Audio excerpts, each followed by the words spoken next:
Hello friends, இந்த வீடியோவில் நான் டேப்லெட் எடுத்தும் சரியாகாத நீர்க்கட்டியை கழிச்சுக்காய் சாப்பிட்டு எப்படி சரியாச்சுன்னு தான் பார்க்க போகிறோம். நான் என்னோடய ரிப்போர்ட்ஸும் ஷேர் பண்ணியிருக்கேன், வாங்க பார்க்கலாம். நான் முன்னாடியே சொன்ன மாதிரி எனக்கு ரெகுலர் பீரியட் தாங்க. ஆனால் மேரேஜ் ஆகி 1 இயர் ஆகிடுச்சு. அதுக்கப்புறமேட்டுக்கும் நான் ப்ரெக்னென்ட் ஆகவே இல்லை. ஏதாவது ப்ராப்ளம் இருக்கான்னு தெரிஞ்சுக்கலான்னு சொல்லிட்டு போய் செக் பண்ணி பார்த்துடலான்னு பக்கத்தில் ஒரு டாக்டரை போய் பார்த்தவங்க. அவங்க எனக்கு ஸ்கேன் பண்ணி பார்க்கும் போது எந்த ப்ராப்ளமும் இல்லைன்னு தான் சொன்னாங்க. அப்போ எனக்கு நீர்க்கட்டியுமே இல்லை. ஒரு சில ஹார்மோன் டெஸ்ட்டும் எடுத்தாங்க, எல்லாமே நார்மலாக இருக்குன்னு தான் சொன்னாங்க. அந்த ரிப்போர்ட்ஸ் தாங்க இது. அப்புறம் 1 மந்த் மட்டும் டேப்லெட் கொடுத்தாங்க. டேப்லெட் சாப்பிட்டேன். அதுக்கப்புறம் நான் போகவும் இல்லை. ஆனால் அந்த மந்த் நான் கன்சீவும் ஆகலை. அதுக்கப்புறம் நான் போகவே இல்லை. அப்புறம் உடனே கோவிட் வந்துருச்சு. ஸோ கொரோனா டைம்ன்றனால ஃபுல் லாக்டவுனு, எந்த ஹாஸ்பிட்டலுக்கும் போகவும் முடியாது. அதுக்கப்புறம் நாங்கள் நேட்டிவ்க்கும் போயிட்டோம். நேட்டிவ்க்கு போய்ட்டு ஒரு 6 மாதம் வரைக்கும் அப்படியே நாட்கள் கடந்து போயிடுச்சு. ஆல்மோஸ்ட் 2 இயர்ஸே ஆக போகுது. இப்போ வரைக்குமே கன்சீவ் ஆகவே இல்லைன்னு சொல்லிட்டு எல்லாருமே கேட்க ஆரம்பிச்சிட்டாங்க. ஸோ அங்கே பக்கத்தில் இருக்க ஒரு ஹாஸ்பிட்டலில் போய் பார்ப்போம்னு சொல்லிட்டு அங்கே பக்கத்தில் விசாரிச்சுட்டு ஒரு ஹாஸ்பிட்டலில் போய் பார்த்தோம். அப்போ பார்க்கும்போது என்ன ஆகிடுச்சுன்னா, எனக்கு நீர்க்கட்டி இருக்குன்னு சொல்லிட்டாங்க. அப்புறம் மற்ற பிளட் டெஸ்ட்லாம் எடுத்தாங்க. எல்லா ஹார்மோனும் நார்மலாக தான் இருக்குது, நீர்க்கட்டி மட்டும் தான் பிரச்சனை அப்படின்னு சொல்லிட்டு டேப்லெட் கொடுத்தாங்க. நீர்க்கட்டி கரையிறதுக்கான டேப்லெட் கொடுத்தாங்க. நான் அந்த மந்த்து டேப்லெட் சாப்பிட்டேன். சாப்பிட்டுட்டு அடுத்த மாதம் பீரியட் ஆனதுக்கப்புறமேட்டுக்கும் போய் பார்த்தேன். அந்த ரிப்போர்ட்ஸ் தான் இது. இதில் பார்த்தீங்கன்னா டேட் கரெக்டாக மென்ஷன் பண்ணியிருப்பாங்க, நெக்ஸ்ட் மந்த் டேட்டு. ஆனால் இதுலேயுமே நீர்க்கட்டி கொஞ்சம் கூட கரையவே இல்லை. திரும்பி 1 மாதம் ஃபாலோ பண்ண சொன்னாங்க அதே டேப்லெட்டை.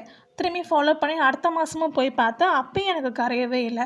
அப்புறம் ஒரு 3 மாதம் இதுவுமே டேப்லெட்டே சாப்பிட்டுட்டு இருந்தேன்னா, அப்புறம் 3 மாதம் கழித்து டாக்டர் சொன்னாங்க 3 மந்த்ஸ் டேப்லெட் சாப்பிட்டுமே நீர்க்கட்டி கொஞ்சம் கூட கரையவே இல்லை. இப்படி இருந்துச்சுன்னா சரியாக ஃபாலிக்கிள் க்ரோத் ஆகாது. ஸோ நம்ம லேப்ரோஸ்கோபிக் பண்ணி நீர்க்கட்டியை வேணால் ரிமூவ் பண்ணிடலாம் அப்படின்ற மாதிரி சொன்னாங்க.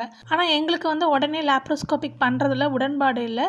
ரொம்பவே வெக்ஸ் ஆகிட்டோம். பயங்கரமாக நான் அழவே ஆரம்பிச்சிட்டேன். என்ன பண்ணுறதுனே தெரியல. அப்போ தான் அந்த கலர்ச்சிக்காயை பற்றி நான் கேள்விப்பட்டேன். சரி, நம்ம மெடிசன்லாம் நமக்கு வேண்டவே வேண்டாம், நம்ம கலர்ச்சிக்காய் சாப்பிட்டு பார்ப்போம் அப்படின்னு சொல்லிட்டு எந்த டேப்லெட்டுமே நான் எடுத்துக்கவே இல்லை. ஃபோலிக் ஆசிட் கூட நான் சாப்பிடவே இல்லை. கலர்ச்சிக்காயை தான் சாப்பிட்டேன். கரெக்டாக ஒரு 48 டேஸ் சாப்பிட்டேன்.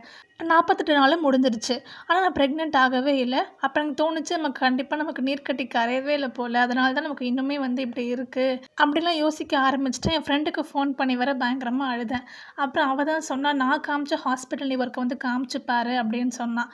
சரி, ஒரு நம்பிக்கையோடு சரி அந்த ஹாஸ்பிட்டல் போகலான்னு சொல்லிட்டு அவள் சொன்ன ஹாஸ்பிட்டலுக்கு போனேன். அந்த ரிப்போர்ட்ஸ் தான் இது. என்னோடய பழைய ரிப்போர்ட்ஸ் எல்லாமே நான் எடுத்துகிட்டு போனேன். டாக்டர்கிட்ட ஓப்பனாகவே எல்லாமே ஷேர் பண்ணேன். இந்த மாதிரி எனக்கு சொன்னாங்க, லேப்ரோஸ்கோபிக் தான் பண்ணணுன்ற மாதிரி சொல்லியிருக்காங்க அப்படின்ற மாதிரி சொன்னேன்.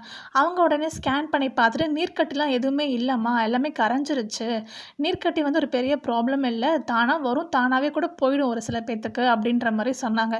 இதை கேட்டோன்னே எனக்கு பயங்கரமாக ஹாப்பி ஆகிடுச்சு. என்னடா 3 மாதமாக டேப்லெட் சாப்பிட்டோம், கரையவே இல்லை நமக்கு, இப்போ பார்த்தோம்னா நமக்கு கலர்ச்சிக்காய் சாப்பிட்டு சூப்பராக கரைஞ்சிருச்சே அப்படின்னு சொல்லி ரொம்பவே ஹாப்பி ஆகிட்டேன். அப்போ அந்த டாக்டர் என்ன சொன்னாங்கன்னா, இந்த மாதம் நீ எந்த டேப்லெட்டுமே எடுத்துக்காத, டேப்லெட் எதுவுமே எடுத்துக்காமல் நார்மலாக உன்னோட கருமுட்டை எப்படி வளருதுன்னு நான் பார்க்கணும் அப்படின்ற மாதிரி சொன்னாங்க. ஸோ கருமுட்டை வளர்ச்சியை ஸ்கேன் பண்ணி பார்ப்பாங்க இல்லையா, ஒரு நாள் விட்டு ஒரு நாள் ஸ்கேனுக்கு வர சொல்லுவாங்க. அது ஃபாலிகுலர் ஸ்டடின்னு சொல்லுவாங்க. கண்டிப்பாக நிறைய பேருக்கு தெரிஞ்சிருக்கும்.